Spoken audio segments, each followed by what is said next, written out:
At ngayon, ay i-welcome natin ang isa sa mga pinakasikat na artista at singer. Walang iba kundi si Giselle Hao. Hi guys! Magandang araw sa inyo lahat. Kumusta ka naman ngayon, Giselle? Okay lang, okay lang. Maraming salamat sa pag-imbita sa akin. Kung hindi ako nagkakamali, ito na yung pangalawang beses na inimbitahan mo ako sa show na ito. Tama. At walang anuman. Naalala mo nung huling segment natin dito ay napag-usapan natin ang iyong buhay artista, di ba? Ngayon, pag-usapan naman natin ang iyong college life. Pero may twist. Dito natin malalaman kung may naaalala ka pa sa mga leksyon ninyo noong kolehiyo ka pa. Kaya, simulan na natin sa unang katanungan. Ngayon, ano ang paborito mong asignatura? Isa sa mga asignatura na paborito ko noong college pa ako is nung second year college ako is yung BSED Phil 1. Blessed Phil 1, magandang sagot. Ngayon, ano-ano ang mga paborito mong paksa sa BSED Phil 1 na asignaturang paborito mo? At bakit? Sa mga hindi po nakakaalam, ang BSED Phil 1 po ay isang asignatura para sa mga Filipino major na kung saan ang mga paksa ay umiikot lamang tungkol sa wika, pinagmulan ng wika, kahalagahan ng wika, layunin ng wika, at marami pang iba. At ang mga paksa na tumatakbo sa aking isipan ay ang iba't ibang teorya sa pinagmulan ng wika at ang wika bilang instrumento ng komunikasyon.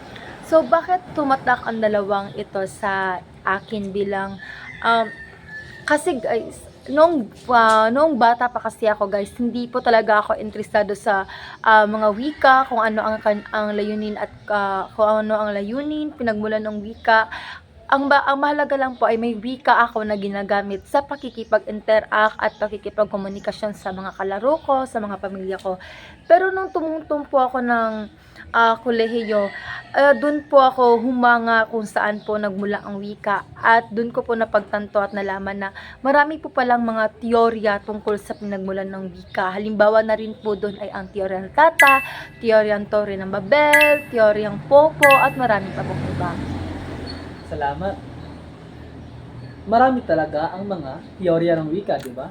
Ayon sa sinabi mo. Ngayon, ano-ano ang iyong mga napagtanto? Sa dalawang paksa po na tumatak sa isipan, na pagtanto ko po kung gaano kahalaga ang wika sa ating buhay at kung gaano kaimportante na malaman natin at matutunan natin kung saan talaga nagmula ang ating wika. Simulan po natin sa iba't ibang teorya ng pinagmulan ng wika. Noon po wala po akong alam, pero nung nalaman ko po kung saan po talaga nagmula ang wika, na nagmula sa kalikasan, sa paggagaya sa tunog ng mga hayop na naririnig natin sa ating paligid, napagtanto ko po na ang wika ay makulay, ang wika ay maganda, at ang wika ay ang pinagmulan ng wika ay nagpapabago-bago.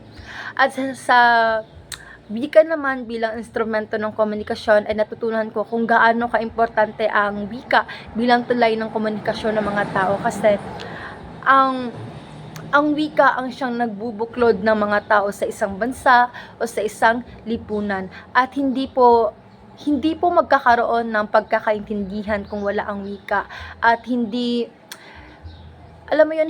magiging makulay ang ating komunikasyon kung wala ang wika.